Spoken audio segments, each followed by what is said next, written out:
Le Kivu subit une guerre meurtrière depuis des années. Pourtant, la mort est quotidienne dans cette région. Des civils sont tués par centaines, des femmes violées, saccagées, des enfants enlevés et mis en esclavage.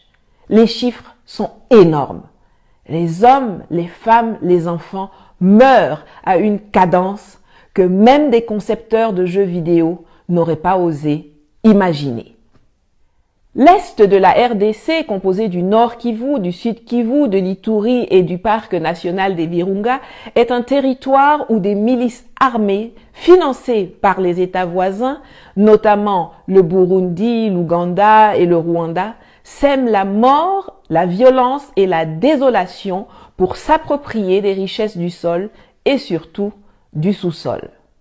C'est ainsi qu'un pays comme le Rwanda peut se retrouver premier exportateur de coltan, alors que la grande majorité des réserves mondiales de ce minerai se trouvent en RDC. Un peu comme le Burkina Faso s'était retrouvé grand exportateur de cacao au temps où la rébellion de Guillaume Soro avait coupé en deux la Côte d'Ivoire, premier pays producteur. Lors d'un recensement effectué récemment, on a compté 122 différents groupes armés à l'est du pays. 122. Au Congo, il y a eu 700 morts du Covid en 2020, mais sur la même période, dans le pays où béni est maudit, rien que dans la province de l'Ituri, la milice ougandaise ADF a tué 849 civils et enlevé 534 personnes, dont 457 sont toujours portées disparues. Ça, ce sont seulement les chiffres régionaux d'une milice sur un an.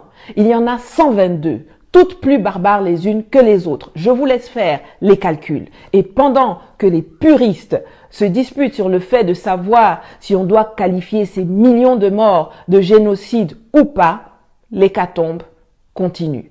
Les conflits ethniques ou communautaires entre Banyamulenge contre les Maïmaï ou bien entre les Lendu et les Ema sont des exemples, sont attisés et exploités pour des guerres économiques. Je vous l'ai dit dans ma dernière vidéo, dont je vous mets le lien en haut. Nos guerres, nos conflits sont leur business. Les 5 membres du Conseil de l'insécurité de l'ONU sont les 5 plus grands vendeurs d'armement de la planète. Et c'est aussi chez eux que se trouvent les entreprises qui ont besoin des minerais de sang dont regorge le Congo, qui représente 90% des exportations d'un pays qui est classé comme le 8e le plus pauvre de la planète. Mais vous et moi, nous savons bien que le pays n'est pas pauvre, qu'il est même l'un des plus riches du monde. Mais ce sont ses habitants qui sont maintenus dans la pauvreté. Un autre exemple d'irrationalité.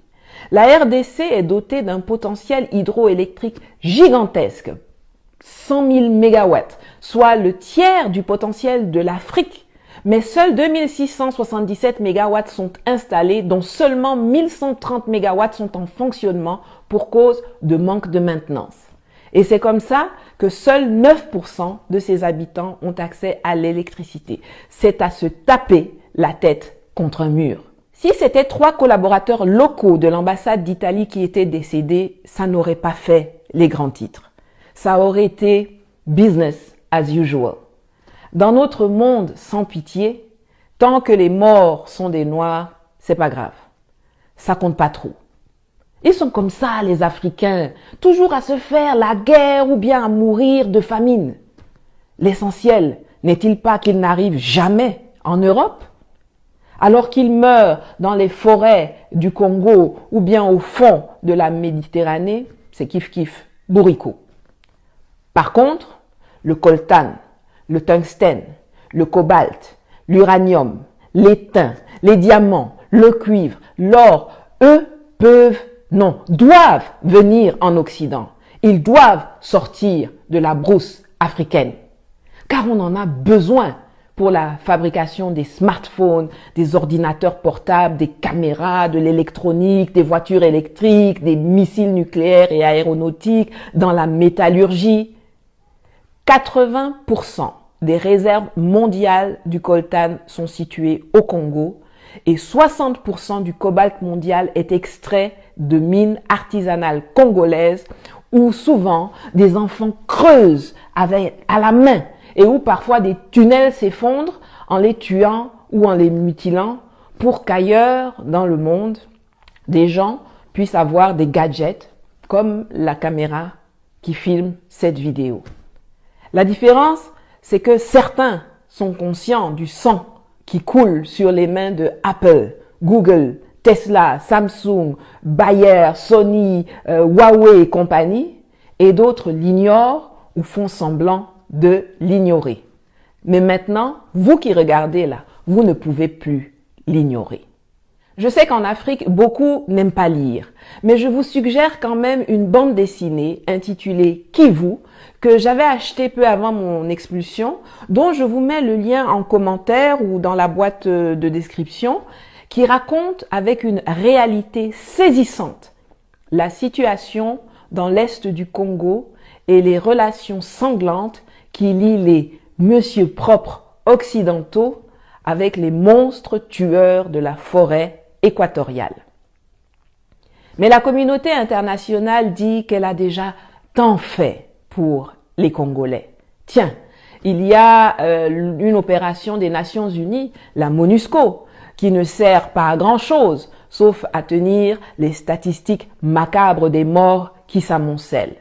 Pourtant, c'est un budget de 1,554 milliard de dollars par an qui est mis à la disposition de 17 000 casques bleus, bien mieux équipés que l'armée congolaise, mais qui n'arrivent pas à faire cesser le bain de sang dont sont en majeure partie victimes les populations civiles, dont la protection constitue quand même le cœur de la mission pour laquelle 14 000 membres du personnel militaire, 660 observateurs militaires et officiers d'état civil, 591 policiers et 1050 membres des unités de police constituées sont implantés depuis 2010. Ah oui, et puis on a donné le prix Nobel de la paix à Denis Mukwege, gynécologue, l'homme qui répare les femmes, dont les vagins ont été défoncés par les coups de butoir et les baïonnettes de leurs violeurs.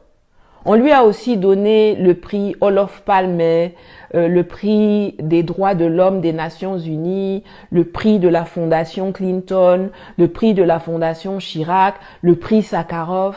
C'est tellement plus facile de s'acheter une bonne conscience en abreuvant une seule personne d'une montagne de prix plutôt que de faire cesser les massacres qui endeuillent un pays mais qui enrichissent vos entrepreneurs.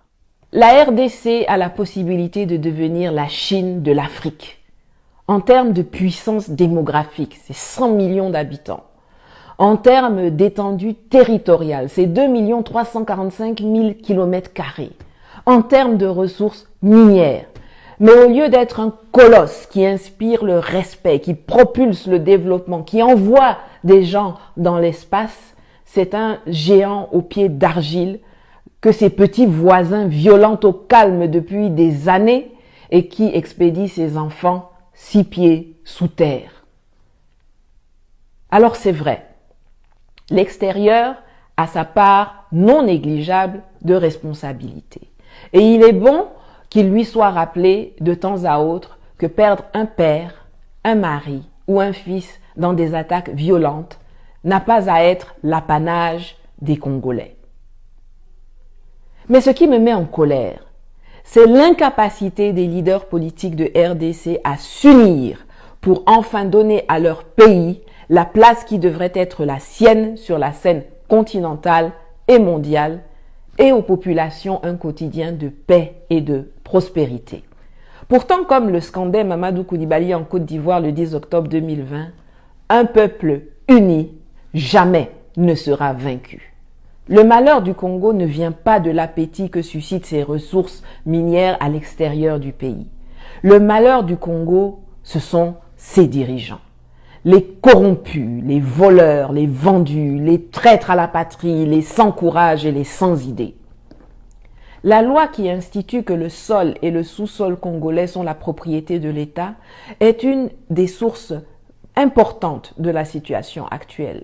Il faut réformer le foncier au Congo et en donner la propriété aux populations locales, en même temps qu'on leur donne les moyens de défendre leurs biens.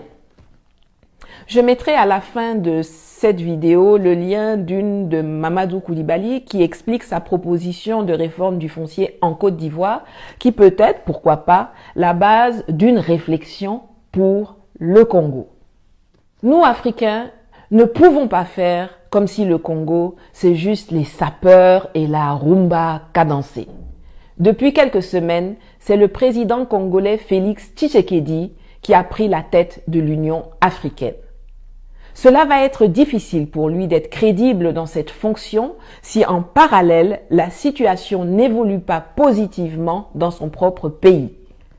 Le minimum qu'il puisse faire, c'est de mobiliser les énergies et les attentions autour du conflit qui déchire le Congo pour faire stopper les rivières de sang qui endeuillent la région des Grands Lacs et qui n'honorent aucun d'entre nous en Afrique. C'est d'obtenir les moyens de former et d'équiper l'armée congolaise pour sécuriser la zone de l'Est, qui sert aussi de base arrière à des rébellions qui cherchent à renverser les gouvernements des pays limitrophes. C'est de réformer certaines lois pour contrer les effets voraces de l'appétit géostratégique extérieur et c'est aussi d'investir dans le capital humain. La tâche n'est pas aisée, mais il faut que l'on puisse sentir la volonté inébranlable d'aller au charbon pour renverser la vapeur. Souhaitons-lui de réussir, aidons-le à réussir, car ce sera l'Afrique qui gagnera. Très peu de médias ont donné le nom du chauffeur décédé hier. Il s'appelait Milambo Mustapha. Je présente mon yako à ses proches et aux centaines de milliers de familles qui ont perdu des membres dans cette guerre sans fin du Kivu et du Congo. Prenez soin de vous et à bientôt.